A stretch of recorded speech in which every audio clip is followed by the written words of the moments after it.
প্রসন্নকান্তি ত্রিপুরার মেয়ে এবং ছেলে মদমত্ত অবস্থায় গাড়ি আরেকটা গাড়ির সঙ্গে সংঘর্ষ লাগে। ওই সময় জগৎপুর এরিয়াতে একটা ত্রাসের সৃষ্টি করে। আমরা তখন কিছুই জানি না। তখন সময় ছিল 9:30। আমি এবং আমার ছেলে 10:15 সময় ঘর থেকে বেরিয়ে চেঁচামেচি শুনে সেখানে যাই। তখন হঠাৎ করে আমার ছেলের হাত থেকে মোবাইলটা নিয়ে নেয় তার মেয়ে, এবং তখন সঙ্গে সঙ্গে তাকে ফেলে দেয় নিচে। আমি তাকে তুলে মোবাইলটা নিয়ে আমরা তখন বাড়ির দিকে চলে আসছিলাম। তখন প্রসন্ন কুমার এবং তার দলবল, তার আত্মীয় স্বজন আমার ছেলেকে আক্রমণ করে এবং আমাকেও মারধর করে, আমার ছেলেকে মারতে মারতে উলঙ্গ করে ফেলে। তারপর প্রসন্নকান্তির গুন্ডা বাহিনী সব নিয়ে তাকে কোথায় চলে গেল, পিছনে পিছনে ধাওয়া করে। তখন গিয়ে দেখলাম অভয়নগর আউটপোস্টে তাকে নিয়ে সেখানেও মারধর করছে, তার অন্ডকোষে আঘাত করছে, সে ভিডিও ফুটেজ পর্যন্ত আছে। তারপর আমরা এখানে দেখলাম এসপি গেল, এসপির সঙ্গে আমরা দেখা করতে চাইলাম, কিন্তু কেউ তখন উনি আমাদেরকে সেখানে ঢুকতে দিলেন না এবং সেখান থেকে তাড়িয়ে দিলেন। আমরা গেছি, অনেকক্ষণ দাঁড়িয়ে রয়েছি। আমার ছেলে যখন বেশি অসুস্থ, তাই সে কিছুই করতে পারছে না, শ্বাস ফলাতে পারছে না, তখন তড়িঘড়ি করে তাকে হসপিটালে নিয়ে যাওয়া হলো। হসপিটালে নিয়ে যাওয়ার পরে তাকে আবার সেখানে প্রসন্ন কুমার এবং তার দলবল আক্রমণ করলো। সেখান থেকে মিডিয়ারা তাকে বাঁচিয়ে তার চিকিৎসার ব্যবস্থা করে। এবং এখনো আমার ছেলে অসুস্থ। আজকে কতদিন 4-5 দিন হয়ে গেল। আমরা তারপর প্রসন্ন কুমার নামে এনসিসি আউটপোস্টে এফআইআর করেছি, এবং সেই এফআইআর আমার ছেলেকে মারার জন্য যে তারা কৌশল নিয়েছিল, সেই যা যা ঘটেছে সব কিছু লিখেছে, কিন্তু এফআইআরের যে ধারা দিয়েছে সেগুলো একদম সুদা ধারা। পুলিশ বলে পুলিশের ধারাগুলো একদম হালকা করে দিয়েছে, সেখানে অ্যাটেম্প টু মার্ডারের কোনো ধারা নেই। তাই আমরা এখন এসপির সাথে এই বিষয়গুলো আলোচনা করার জন্য এবং প্রসন্ন কুমারের শাস্তির ব্যবস্থা করার জন্য আমরা এখানে গ্রামবাসীরা মিলিত হয়েছি। এখন তাকে যেন এই চাকরিতে বরখাস্ত করা হোক। কেন নিরীহ ছেলেদেরকে, 2টা ছেলেকে, নিরীহ ছেলেকে আজ জেলখানার ঘানি টানতে হচ্ছে এবং 14 দিন তারকে জেল দিয়ে দিয়েছে, অথচ সেখানে যারা গন্ডগোল করছে তাদের কারো টিকিট নাগালও পায়নি, যারা রাস্তাতে বেরিয়েছে তাদেরকে ধরে নিয়ে এইভাবে উনি এইভাবে নিরপরাধ মানুষকে শাস্তি দিচ্ছে। কেন দিচ্ছে আপনারা সেটা বিচার করুন।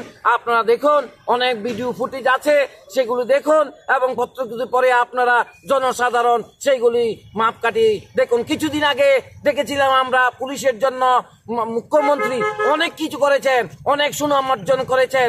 সেই মুখ্যমন্ত্রী সুনাম অর্জন করতে গিয়ে সুনাম অর্জন তাদের জন্য করেছে যারা ভালো পুলিশ অফিসার। এই ধরনের পুলিশ অফিসার যদি ত্রিপুরাতে থাকে, প্রত্যেকটি ঘরে নিরপরাধ ছেলে মেয়েরা নিরীহ জেলখানি টেনে টেনে মরবে। আমি এখন যদি আমাদের সেই যে ডেপুটেশন আমরা দিতে এসেছি সেটা যদি ঠিক মতো না হয়, আমরা মুখ্যমন্ত্রী দ্বারস্থ হব, আমরা পিছুবা হব না। আচ্ছা, কার কাছে আপনারা ডেপুটেশন প্রদান করছেন? এসপির কাছে। এসপি তো ওই দিন আপনি যে বললেন যে এসপি ওই দিন ছিল, ওখানে ছিল, এসপির পাশে বসিয়ে উনি সবকিছু করেছেন, কিন্তু উনি আমতলির একজন এসডিপিও, উনি কিভাবে এসপির পাশে বসে উনি সমস্ত কিছু করলেন সেটা আমাদের বোধগম্য নয়। একজন এসপি যদি থাকে, আপনি যদি কমপ্লেনার হন, তার উল্টো দিকে বসে করতে হয়, কিন্তু উনি দেখলাম ওনার সমান সমান চেহারে বসে তুমি উনাকে কথাবার্তা বলছেন, সবকিছু করছেন। এটা কি? আর উনি যে আমতলী থেকে এখানে এসে এতগুলি ঘটনা ঘটালেন, এসপি সাহেব কি করলেন? কিন্তু পুলিশ প্রশাসন উনি কি সিভিল ড্রেসে এইসব এক জায়গা থেকে এসে আরেক জায়গায় খবরদারি করতে পারে? আমি পুলিশ প্রশাসনের কাছে অনুরোধ করব, আপনারা সেটা ভালো করে দেখবেন এবং আমরা যেন সুবিচার পাই সেটার দিকে নজর রাখবেন। সাধারণ মানুষ আপনার দিকে অপেক্ষা করে আছে, আমরা অপেক্ষা করে আছি। আজ যদি সেই বিচারটা না হয়, আগামী দিনে অনেক নিরীহ মানুষ সেই সুবিচার থেকে বঞ্চিত হবে। এবং প্রসন্ন মতো যেই পুলিশ অফিসার যদি ত্রিপুরাতে থাকে, তাহলে ঘরে ঘরে একটা দাঙ্গা সৃষ্টি হবে।